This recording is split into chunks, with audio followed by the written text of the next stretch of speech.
స్వస్తిక్ multi speciality hospital Karimnagar లో చికిత్స ఏదైనా అత్యవసర వైద్య సేవలు వెంటనే 24 అవర్స్ అందరికీ అందుబాటులో వైద్యం. Swastik multi speciality hospital Karimnagar civil hospital opposite.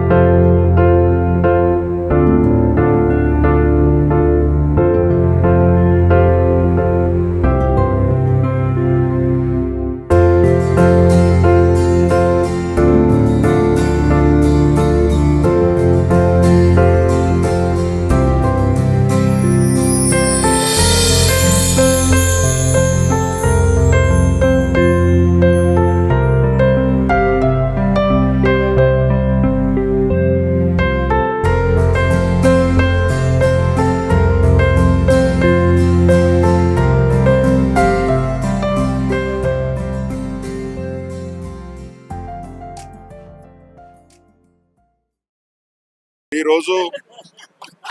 గౌరవ మున్సిపల్ కమిషనర్ చాహద్ వాజ్పేయి గారు, అదేవిధంగా మా మున్సిపల్ కార్పొరేటర్స్ అధికారులందరి సమక్షంలో మరి జిల్లా కలెక్టర్ గారు గౌరవనీయురాలు పామేలా సత్పతి గారి యొక్క సహకారంతో మరి చాలా కాలంగా మూతబడి ఉన్నటువంటి కళాభారతిని మళ్ళీ రెనోవేట్ చేసి ఈరోజు నగర ప్రజలకు అందించడానికి ప్రారంభోత్సవం చేయడం జరిగింది. చాలా సంతోషంగా భావిస్తూ ఉన్నాం. ఎందుకంటే మేము ఈ కళాభారతిలో చాలా చిన్నప్పటి నుంచి కూడా ఎన్నో దాదాపు 40-50 సంవత్సరాల చరిత్ర ఉన్నటువంటి కళాభారతి మరి నిరుపయోగంగా ఉండడం, దానివల్ల మరి కొంతమంది కళాకారులకు కావచ్చు మరి చాలా వరకు డ్యామేజ్ అయి ఉండడం వల్ల మరి కళాకారులు చాలా తీవ్రమైన నిరుత్సాహానికి కూడా లోనైన సందర్భాలు చూసినాం. అది దృష్టిలో ఉంచుకొనే మరి కొత్తగా ఒక ఆడిటోరియం కట్టాలని నిర్మాణం చేయాలని చెప్పేసి మరి SRR కాలేజ్ దగ్గర 2 ఎకరాల్లో మంచి ఆడిటోరియం నిర్మాణానికి కూడా పూనుకున్నప్పటికీ కూడా అనివార్య కారణాల వల్ల అది మధ్యలోనే ఆగిపోవడం వల్ల చాలా నిరుత్సాహానికి లోనైనాం. మరి మొన్నటి కలెక్టరేట్ ఆడిటోరియంలో కార్యక్రమాలు కొనసాగినప్పటికీ కూడా మున్సిపల్కు స్థానికంగా ఉన్నట్టు కళాభారతి రెనోవేట్ చేయాలని కలెక్టర్ గారు నిర్ణయించుకోవడం, దానికి అనుగుణంగా వారు కార్యక్రమాలు తీసుకొని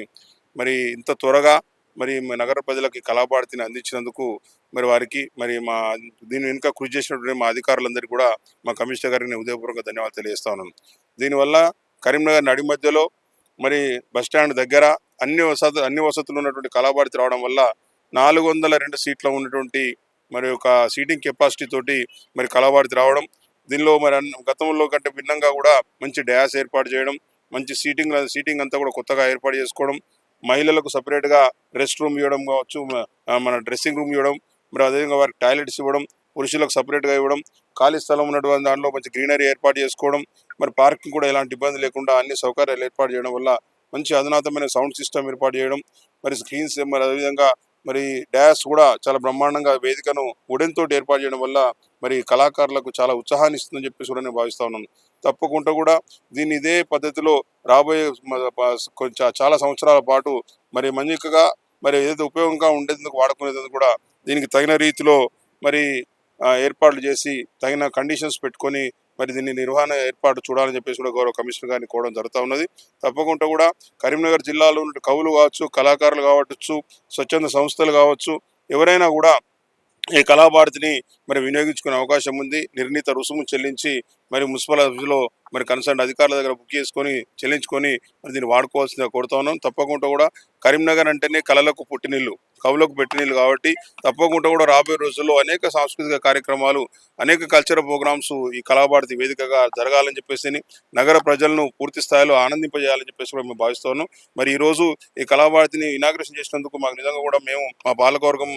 మా సమయంలో మళ్ళీ రెనోవేట్ అయ్యి మళ్ళీ ప్రజలకు ఉపయోగంలోకి వచ్చినందుకు కూడా మేము చాలా ఆనందం వ్యక్తం చేస్తూ దీనికి వెనుక కష్టపడ్డ ప్రతి ఒక్కరికి కూడా, ముఖ్యంగా జిల్లా కలెక్టర్ గారికి, మరి మిగతా అధికార యంత్రాంగానికి, కాంట్రాక్టర్లకు అందరికీ కూడా ఉదయపూర్వకంగా కూడా ధన్యవాదాలు తెలియజేస్తాను.